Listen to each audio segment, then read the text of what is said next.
cabdikariin maxamed ayaa isaguna su'aashiisu waxay tahay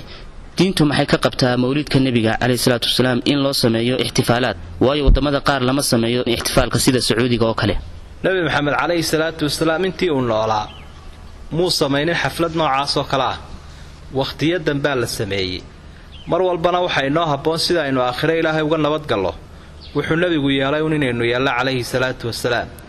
آيات قرآننا إلهي وحيكون لقد كان لكم في رسول الله أسوة حسنة لمن كان يرجو الله واليوم الآخر إلهي نبي محمد كديشو وناكسن بايدين كسوغان إفك إنت أجوكتان قفك إلهي يا آخرة رجيني وي إنو إلهي سرتاقي دون آخرة قفك ديارو أينو حسابتا كان نبض قلو حماننا آني لكل من كديشو وناكسن با نبي محمد وسوغان منا أوران كرنو شيها بونا ayuu rasuulku ka tagay sallallahu alayhi wa sallam oo ajrigiisa oo badnaa oo inagu aynu sameeynayna taana kuma doodi karno wax kasta oo khayr ah ina tusiyay wax kasta oo sharana uu inooga digay rasuulku sallallahu alayhi wa sallam wallahu a'lam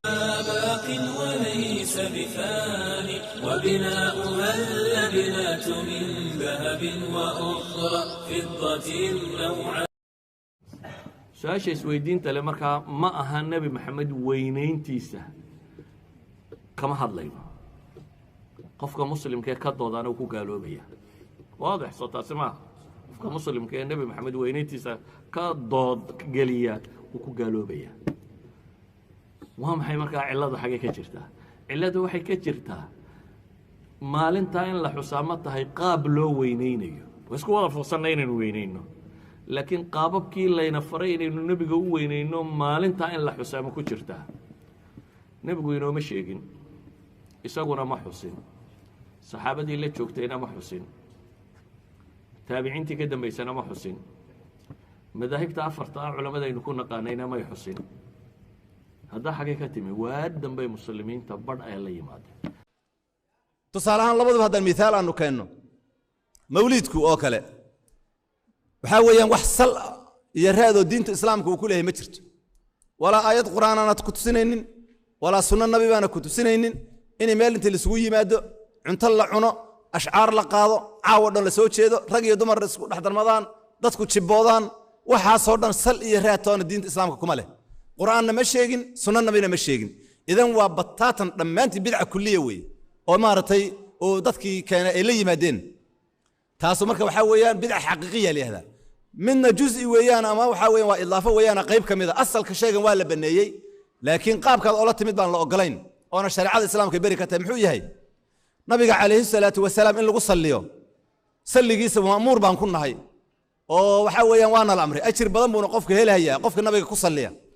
laakiin inaad maalmahaada intaad xadidatid aad tiraahdo habeenka arbacada kaliya ma nabiga ku sallinaya oo wardi saalixiin aad qabsatid habeenka ma tusbax dheerta soo qaadatiun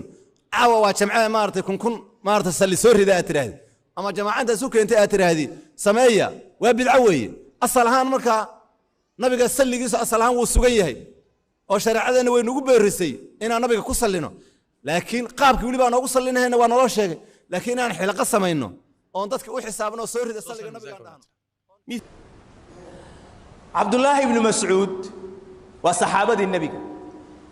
رجي قرادها وعالمين تأهبوا كمدها وحليه هي اتبعوا ولا تبتدعوا وارحق الراعة هلا إيماننا وحع السبيدينكو ابتداع هلا إيماننا فقد كفيتم ولا إذن كافي إن دي كان وح زيادة قدرتان باهي وما قبطان إن العمل زيادة لاتمادان باهي وما قبطان ولا إذن كافيي حق الراعة وحلي عبد الله بن عمر وعالمين تي صحابة النبي كمد أها كل بدعة ضلالة وإن رآها الناس حسنة بدعة كست وبادي ضدكو هواء أركان وحو ناكسن إلى تاي ضدكو هواء أركان وحو ناكسن إلى تاي بدعة كست وضلال يا بادي النبي صلى الله عليه وآله وسلم waxyaalaha uu nooga digay waxa kamid ahaa bidcada oo yiri iska ilaaliyo